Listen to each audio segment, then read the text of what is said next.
안녕하세요. 예, 펜션 사장 둥입니다. 제가 지금 운전해야 되기 때문에 앞을 좀 보고 할게요. 되게 지금 뭐 차가 막혀서 안전하게 지금 촬영을 하고 있는 거고요. 제가 그 유튜브 채널 오픈한 지 3일 됐는데 벌써 저기 구독자가 50분이 넘으셨어요. 감사드립니다. 저는 굉장히 좀 오래 걸릴 줄 알고 유튜브 이렇게 내용 보다 보니까 구독자 100명 만드는데 한 달, 그 다음에 500명 만드는데 두 달, 1000명 만드는데 세 달이면 굉장히 잘하는 유튜버고 성공 가능성이 있는 유튜버라고 얘기를 하더라고요. 근데 3일밖에 안 됐는데 물론 다 아는 지인들일 거라고 생각을 하는데요. 50분이나 해주셔서 너무 감사드립니다. 그리고 지인분들이 막 연락을 주셨어요. 우리 겨울이랑 산책하면서 뭐 이렇게 2023년 전망 얘기한 게 너무 좋았다고. 근데 잡음 소리도 너무 많이 나고 낙엽 받는 소리가 너무 강해서 잘 못 듣겠다고 마이크라도 하나 좀 제대로 해보라고 그래서 이렇게 마이크까지 준비를 했습니다. 음향이 어떨지 모르겠네요. 여튼 열심히 뭐 있는 그대로 하려고 생각을 하고 있어요. 그래서 펜션에 대해서 제가 운영하는 pension에 대해서 노하우도 좀 말씀드릴 거고요. 실질적인 어려움도 좀 말씀드릴 거고 바라는 점도 말씀드릴 거고 그 다음에 가끔가다 제가 운영하는 펜션 좀 홍보도 하고 이렇게 해서 펜션 운영하시는 분들한테 어떤 인폼도 좀 드리고요. 그 다음에 하실 분들한테 어떻게 하면 잘할 수 있는지도 좀 말씀드리고, 그 다음에 그냥 펜션이라는 게 시골 생활이잖아요. 어떻게 보면 시골에서 펜션 하면서 느끼는 점들의 장단점들을 가감없이 소개를 해드리려고 해요. 그래서 제 뭐 인트로 영상이나 뭐 이런 걸 보면 물론 뭐 채널 이름은 펜션 사장 둥이지만 주로 고객을 응대하는 그 스태프들은 4명 있어요. 그래서 그 4명들 얘기 아니면 뭐 제가 겨울이 데리고 그 산책하는 게 많기 때문에 산책하면서 이모저모 좀 말씀드리려고 합니다. 그러니까 뭐 저 포함해서 4명이 매주 회의를 해요. 그리고 뭐 월간 회의도 하고 회사니까 회의를 해서 손님들한테 어떻게 하면 조금 더 우리를 그 오픈해서 커뮤니케이션 할 수 있을까에 대해서 엄청 고민을 했고요. 그 손님들하고 편하게 커뮤니케이션 할 수 있는 방법 중에 하나가 이 영상이다, 유튜브다, 뭐 이런 얘기들이 있어서 이제 진행을 하게 됐습니다. 근데 우려되는 부분들도 있어요. 틀림없이 그 펜션 운영하면서 여기에 만족하셨던 분들은 모르겠는데 만족 못 하셨던 분들도 있거든요. 그러면 그분들에 대한 어떤 그 댓글이나 풀들 뭐 이런 게 생기면 외려 운영하는데 더 문제점이 생기지 않을까 뭐 이런 우려들도 좀 있었는데 그건 마저도 그냥 오픈해야 된다라는 얘기들이 좀 있고요. 지금 시대가 사실 어떤 시대입니까? 그래서 뭐 우리가 오픈 안 하더라도 오셨던 손님들이 불편했던 점 그냥 뭐 어떤 그 소셜에다 올리시면 그냥 다 오픈되는 시대이기 때문에 스스로 오픈하는 게 맞다 이렇게 생각을 해서 결정한 사항들이고요. 오늘은 어떤 것을 좀 말씀드리려고 하냐면 지인들이 펜션에 대해서 관심이 많으세요. 펜션이 굉장히 낭만적일 것 같잖아요. 그죠? 네, 얼마나 낭만적입니까? 지금 옛날 동료가 전화 와서 오늘 펜션 놀러 갈 건데 같이 술이나 한잔 했으면 좋겠다고 연락 와서 9년 만에 보는 동료들이 있으니 마치 그 유한진 님의 질환지교를 꿈꾸며 뭐 그거랑 비슷한 것 같습니다. 그죠? 그냥 보고 싶을 때 슬리퍼 끌고 가서 김칫국이 좀 묻어 있더라도 흉보지 않고 남의 얘기 그냥 편하게 할 수 있는 친구가 있었으면 좋겠다 뭐 이런 내용이잖아요. 저희 좀 멀긴 하지만 제가 항상 무슨 일을 하고 있는지 어디에 있는지 다 알고 있기 때문에 그런 관계들이 끊임이 없는 것 같아요. 또 가면 물어볼 거예요. 일반 회사 다니는 거랑은 다르니까 펜션 사업 어때요? 뭐 이러고 물어볼 건데 그러면 또 얘기를 해야 되겠죠. 그래서 많은 분들이 그런 걸 물어보셔서 제가 그냥 이 기회에 펜션 사업이 어떤 건지 좀 오픈해서 말씀드리려고 합니다. 친구들이 펜션 사업에 관심들이 좀 많아요. 이제 나이가 뭐 어느 정도 됐고, 그 다음에 시골살이에 대한 로망들이 좀 있는 것 같아요. 그래서 펜션 사업에 대해서 좀 이것저것 많이 물어보거든요. 제가 또 가평에서 뭐 귀촌기농학교에 펜션 사업 관련해서 강의도 하고 그러니까 많이들 물어봅니다. 아마 오늘 가도 같은 회사 전 직장 동료들이 물어볼 거예요. 사업이 어때요? 저도 나가고 싶은데 나가서 펜션 사업하면 될까요? 뭐 이런 거 물어볼 텐데요. 일단 펜션의 변천에 대해서 좀 말씀드릴게요. 펜션은 원래 법률적 용어는 아니에요.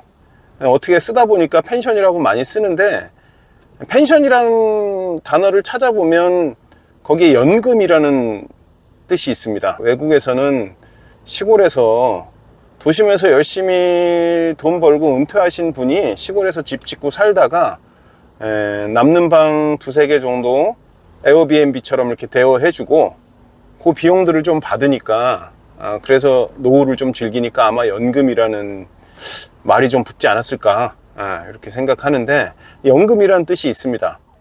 정확하게 법률적 표현으로는 농어촌 민박이 맞아요. 민박이죠. 우리가 전에 표현했던 뻐렁뻐렁 지나가고 있습니다. 119 구급차, 참 잘 비켜주네요. 그래도 싹 비켜주고 구급차 지나가고 있습니다. 무슨 무탈해야 될 텐데요. 저런 거 지나가면 가슴이 철렁철렁 거려요. 농어촌 민박이라는 형태가 맞고요. 농어촌 민박이 생겨나게 된 게 말 그대로 농어촌에서 민박 허가를 주는 거거든요. 예를 들어서 포도 농사 하던 A라는 사람이 있었어요. 그분이 포도 농사 열심히 짓고 농한기에는 놀아. 근데 예전에 농한기 때 놀 때 어떻게 하죠? 다들 일단 시내 나가서 술 먹습니다. 할 게 없으니까. 야, 개똥아, 삼시가 모이자 이래서 다 모여서 술을 한 잔 거나하게 마셔요. 근데 시골이 그렇지만 가평도 그런데 술집도 그렇게 많이 없고 9시면 또 다 문을 닫습니다. 술집도 일찍 문을 닫겠죠. 그러면 또 다시 살던 곳까지 옵니다. 살던 곳까지 와서 거기서 화투를 해요. 술도 한 잔씩 마시고. 농한기 때 계속 그렇게 지내요. 굉장히 경제적으로도 안 좋고, 그 다음에 두 번째로는 문화적으로도 너무 안 좋아. 그죠? 문제가 좀 되지요. 그래서 야, 여기 근처에 요렇게 볼 게 많은데 관광지가 있는데 손님들한테 좀 남는 방 이렇게 싸게 내주세요. 정부에서 허가 간단하게 해줄 테니까. 요게 농어촌 민박 개념입니다. 그래서 정확히 말하면 농어민들의 또 다른 소득원을 창출을 하기 위해서 처음에 했던 취지가 맞고요. 그래서 포도농사 하시는 A씨는 포도농사 할 때도 그렇고 안 할 때도 그렇고 방이 3개 있었는데, 야, 그 중에 2개는 손님들 드려야 되겠다. 이렇고 A 포도밭 민박 이렇게 안 하고 A 포도밭 펜션 이렇게, 그게 한 2000년 초 정도 됐을 거예요. 근데 그렇게 하다 보니까 손님들이 제법 오세요. 포도 농사 하는 거랑 펜션 하는 거랑 비슷비슷해. 그래서 짭짤하게 재미를 좀 보셨어요. 2001년에 옆집에 B씨가 이사 왔습니다. 근데 B씨는 도심에서 오랫동안 직장 다니고 퇴직을 하셔서 돈이 좀 있으세요. 전원 생활을 좀 해볼까? 그런데 그냥 전원 생활 하면서 농사 짓기는 좀 그렇고 방을 한 4-5개 더 만들지 뭐. 옆에 보니까 A씨도 포도밭 하면서 잘 되던데 뭐. 이래서 전원주택을 짓는데 조금 크게 져서 방을 몇 개 더 짓습니다. 그리고 본격적으로 펜션 사업에 뛰어드신 거예요. 그러니까 아무래도 포도밭 하는 A씨보다 도심에서 온 B씨가 집도 좀 깨끗하고, 그 다음에 아무래도 펜션 스타일로 좀 전왔기 때문에 가격도 A씨보다 좀 많이 받고, 그 다음에 예약률도 훨씬 좋아요. 야, 그렇게 해서 보니까 은퇴했어도 난 농사 안 짓고, 예, 그냥 방 임대해 주면서 잘 되는 거예요. 그러니까 A씨 아들이 그걸 가만히 쳐다봅니다. 잠깐만, 우리 아버지는 열심히 포도밭 지고 뭐 해서 1년에 뭐 한 2천만 원 버는데, 저기 은퇴하신 B 아저씨를 보니까 그분은 그냥 은퇴하셔갖고 방 몇 개 더 짓고 한 4천만 원, 5천만 원 벌으시는 거야. 이게 아니다, 이게 아니야. A씨 아들이 A씨를 설득합니다. 어떻게 설득해요? 아버지, 포도밭 팝시다. 그래서 포도밭을 팔아요. 팔아서 B보다 좀 예쁘게, 깔끔하게, 그 다음에 야외 수영장도 있고 바베큐장도 공통으로 있는 게 아니라 옆에 개별로 있게 이렇게 줬어요.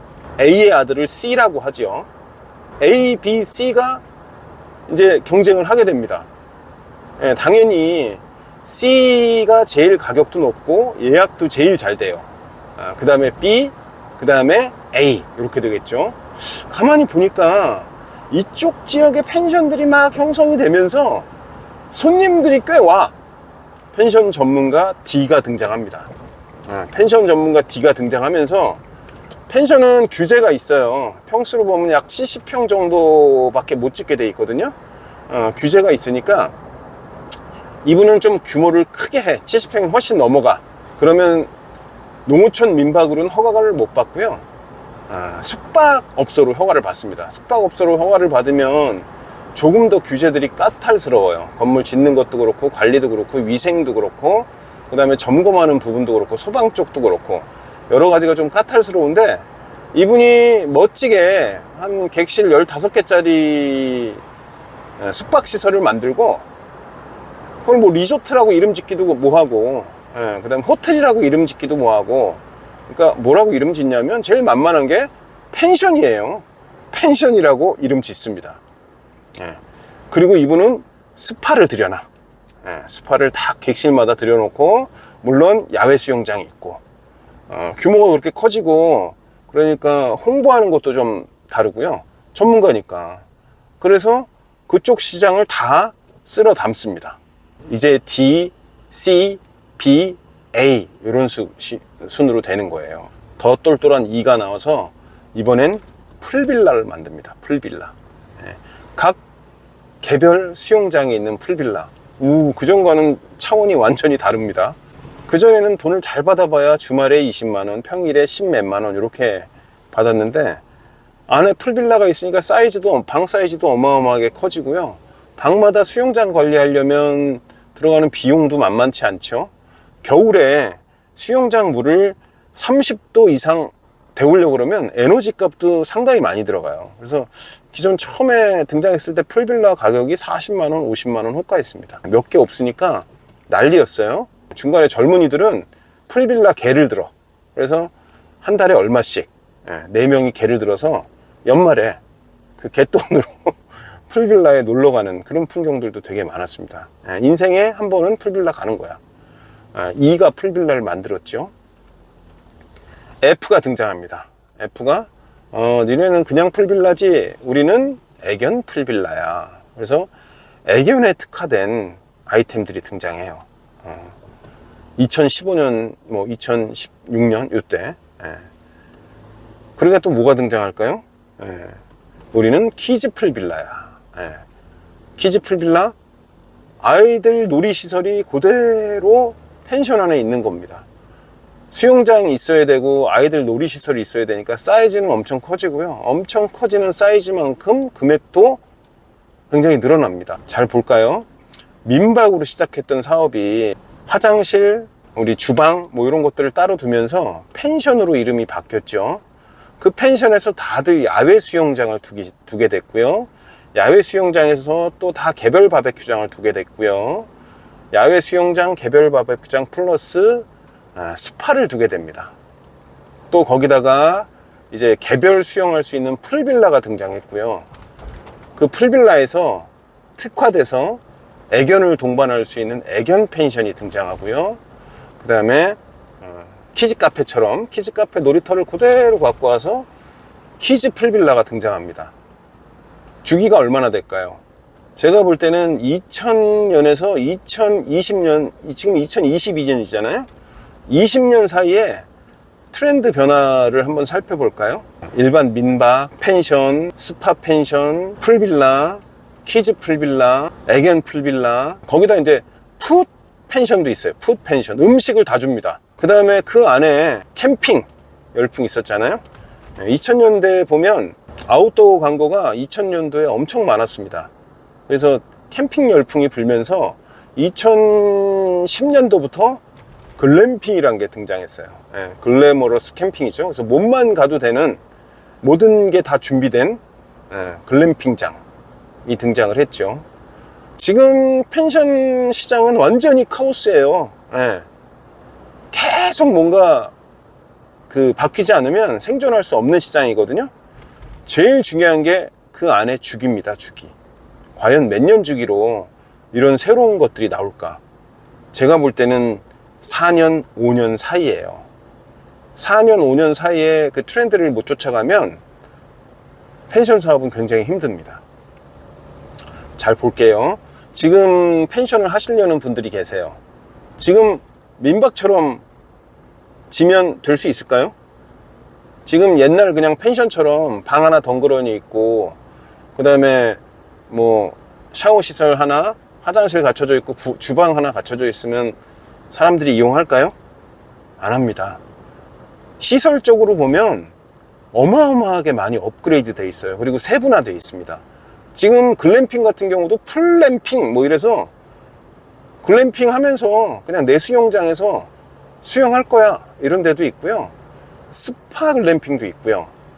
뭐 글램핑 자체도 엄청 세분화해서 많이 나갔어요. 다음에는 뭐가 또 유행할 거야 뭐 생각해야 됩니다. 지금 당장 지려면 그나마 돈 되는 풀빌라 지면 되나요? 이렇게 나한테 물어보는데, 풀빌라 제가 2022년 뭐 전망 얘기하면서 말씀드렸지만 그냥 덩그러니 수영장 하나 있는 풀빌라는 지금 14만원, 15만원에 내놔도 비어있는 풀빌라들이 엄청 많아요.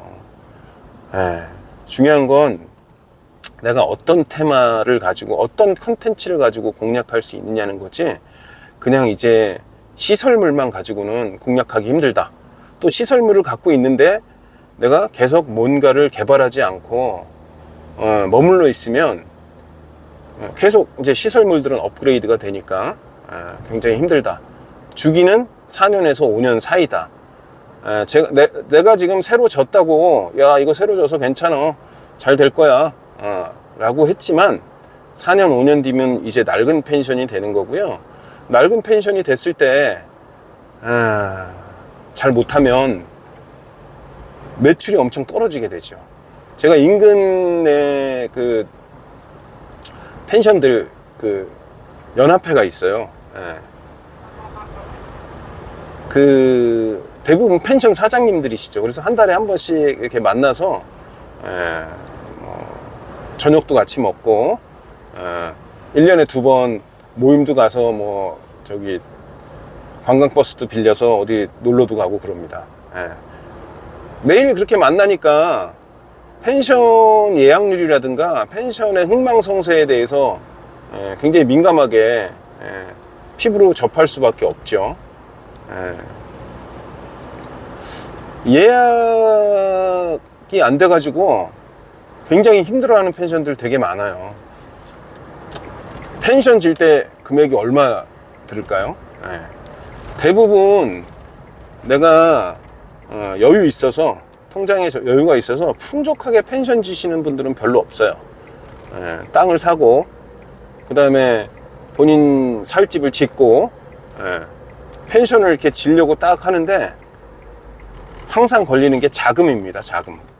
돈 문제가 걸려서 대부분 펜션은 어느 정도 대출을 끼고 지셨다고 보면 무방한데요. 그 대출금리 지금 늘어나잖아요. 근데 예약률은 떨어져.